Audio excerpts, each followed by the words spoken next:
Topics है कोई भी एटम्स होते हैं उसके न्यूक्लियन और न्यूक्लियस के बारे में बात करना, उसमें एटॉमिक मास के बारे में बात करना, उसका रिप्रेजेंटेशन कैसे होता है, आइसोटोन्स क्या होते हैं, आइसोटोप्स क्या होते हैं, आइसोबार्स क्या होते हैं। तो फर्स्ट ऑफ ऑल हम बात करेंगे न्यूक्लियन के ऊपर। न्यूक्लियन किसको कहा जाता है? न्यूक्लियस इज मेड, क्योंकि न्यूक्लियस जो होता है उसके अंदर न्यूट्रॉन एंड प्रोटॉन्स होते हैं। ये न्यूक्लियस है किसी भी एटम का, ये न्यूक्लियस है, उसके अंदर प्रोटॉन एंड न्यूट्रॉन्स होते हैं, इनको मिलकर ही न्यूक्लियस बनता है।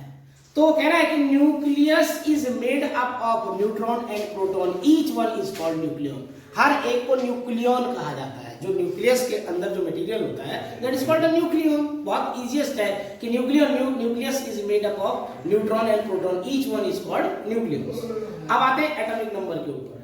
देखो एटॉमिक नंबर का जो मतलब होता है, वो कोई भी एटम होता है उसका एक न्यूक्लियस होता है, उसके अंदर जितने प्रोटॉन होंगे उतने ही इलेक्ट्रॉन होते हैं, और वही उसका एटॉमिक नंबर होता है। मतलब क्या होता है कि atomic number equal to number of electron equal to number of proton. जितने उसके अंदर इलेक्ट्रॉन होंगे, सपोज हमारे पास सोडियम का एग्जांपल है, सोडियम का एटॉमिक नंबर 11 होता है। इसका मतलब इसके न्यूक्लियस में 11 प्रोटॉन होंगे और इसके आउटर मोस्ट सेल में 11 ही इलेक्ट्रॉन होंगे। देखो 2 1 2 3 4 5 6 7 8 एंड 1। ये देखिए इसमें, ये यहाँ पर देखिए 2 8 एंड 1, ये टोटल कितने 11 इलेक्ट्रॉन्स हैं, और अंदर प्रोटॉन भी 11 है। हालांकि न्यूट्रॉन की संख्या इसमें अलग हो जाएगी, उसके बारे में बाद में बात करेंगे।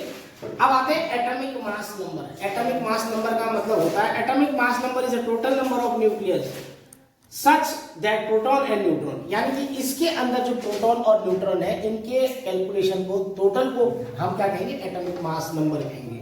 यानी कि वही जैसे मैंने सोडियम के बारे में बात की है, तो इसके अंदर 11 प्रोटॉन होते हैं और 12 न्यूट्रॉन होते हैं, दोनों को मिला के इसका एटॉमिक मास बनता है 23। दोनों को ऐड कर देंगे तो इसका एटॉमिक मास बन जाएगा। देखिए अब रिप्रेजेंटेशन कैसे करते हैं। ए मतलब एटॉमिक मास होता है, जेड मतलब एटॉमिक नंबर होता है। हमेशा ये ऐसे लिखा जाता है।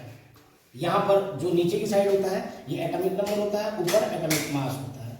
जैसे वो कह रहा है कि ये जो लिखा हुआ है, जैसे ए एटॉमिक मास, जैसे सपोज दैट हमारे पास एक्स है, इसको रिप्रेजेंट करना है, तो एटॉमिक मास ये हम ऊपर लिखेंगे और एटॉमिक नंबर हम नीचे लिखेंगे, या कई बार इसको ऐसे भी लिखा जाता है इस तरह से। ये रिप्रेजेंटेशन का तरीका होता है। अब वो कह रहे हैं कि आइसोटोन्स क्या होते हैं।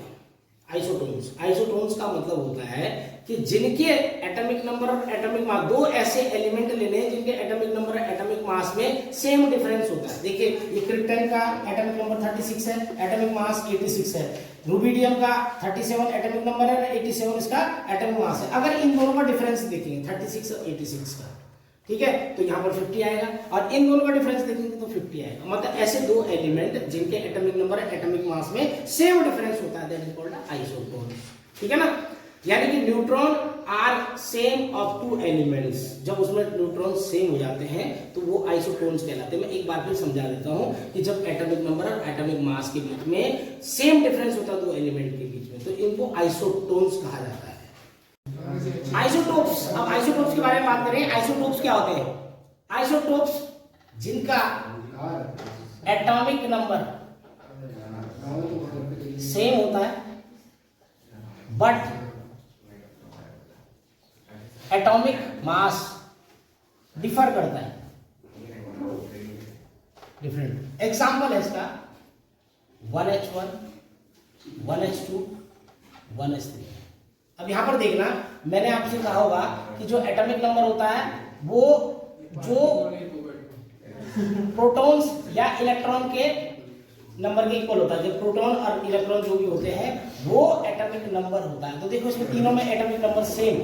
अब इनका अगर मैं न्यूक्लियस बनाऊं, इसका न्यूक्लियस बनाऊं, तो इसमें क्या होगा कि एक प्रोटॉन होगा और एक ही इलेक्ट्रॉन होगा, लेकिन इसमें कोई भी न्यूट्रॉन नहीं प्रेजेंट होगा। दूसरे इसकी बात करूं मैं, तो इसके न्यूक्लियस में एक प्रोटॉन और एक न्यूट्रॉन होगा बट इलेक्ट्रॉन एक ही होगा। तीसरे वाले की बात करूं तो इसमें एक प्रोटॉन होगा, दो न्यूट्रॉन होंगे, लेकिन एक ही इलेक्ट्रॉन इसमें प्रेजेंट होगा। इसका नाम है प्रोटीरियम, इसका नाम है ड्यूटीरियम और इसका नाम है ट्राइटियम। देखिए आइसोटोप्स एक बार मैं दोबारा से डिफाइन कर देता हूं, जिनके एटॉमिक नंबर सेम होते हैं but atomic mass different different होते हैं। ठीक है ना, अब इसमें देखो एटॉमिक मास हम ऊपर लिखते हैं, तो एटॉमिक मास देखो इसका 1 है, इसका 2 है, इसका 3 है, डिफरेंट डिफरेंट है, लेकिन एटॉमिक नंबर सब में सेम है। एटॉमिक नंबर मतलब number of proton equal to number of electron. तो देखो सब में प्रोटॉन सेम है, इलेक्ट्रॉन भी सेम है, लेकिन देखो यहाँ पर न्यूट्रॉन प्रेजेंट नहीं है, यहाँ पर एक न्यूट्रॉन है और यहाँ पर 2 न्यूट्रॉन है। अगर इसका देखो इसके मास की बात करूं, क्योंकि एक प्रोटॉन है इसलिए इसके अंदर न्यूट्रॉन तो है नहीं, तो इसका मास इसका 1 हो गया। इसका मास 2 है, इसका मतलब 1 + 1 देखिए, और इसके इसमें 3 है एटॉमिक मास, देखिए ये 3, तो 1 + 2 ये 3 हो गया। इसका मतलब ये आइसोटोप्स है। आइसोटोप्स मतलब तीनों के एटॉमिक नंबर तो सेम होंगे लेकिन एटॉमिक मासेस डिफरेंट डिफरेंट होंगे। अब आइसोबार्स के बारे में बात करते हैं। आइसोबार में इसका उल्टा होता है, atomic number different but atomic mass same.